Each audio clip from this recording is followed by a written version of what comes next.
पुणी पाकिस्तान देखाइला सैतानी बुद्धि। भारत को पुणी थरे धमक देला पाक।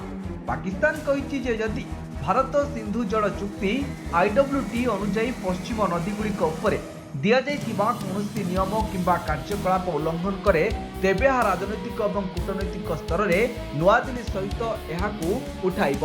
गुरुवार दिन साप्ताहिक गणमाध्यम ब्रीफिंग समय पाकिस्तान वैदेशिक मंत्रालय मुखपात्र ताहिर आंद्राबी कहते जे सिंधु जल चुक्ति एक बाध्यतामूलक व्यवस्था हो रही।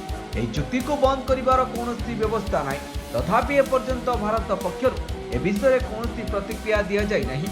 यह उल्लेख करने उचित जे गत वर्ष 22 एप्रिल में पहलगाम रे होइतिबा आतंकवादी आक्रमणर गोटे दिन पर 23 एप्रिल 2025 रे भारत पाकिस्तान को दंड देवा पाई अनेक प्रतिबंधकमूलक पदक्षेप नैथिला।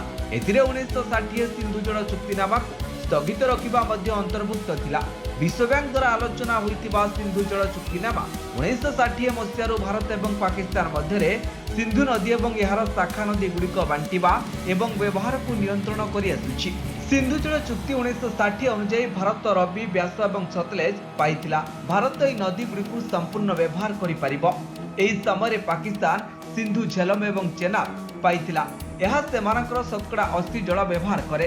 भारत पश्चिम नदी गुड़िकर सीमित शक्ति प्रकल्प निर्माण करि परिबो। यह विश्वर सबुठारु सफल जल बंटन चुक्तिनामा मध्यरु गोटिए करिथाय। पाकिस्तान जल चुक्तिनामा पुनर्स्थापन करने को भारत को बारंबार अनुरोध करिछि।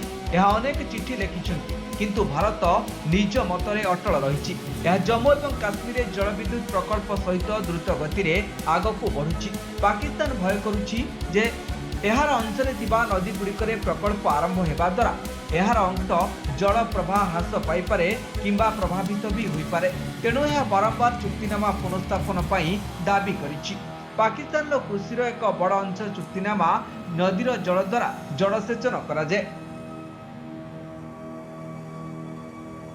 Bureau report news alert 24x7।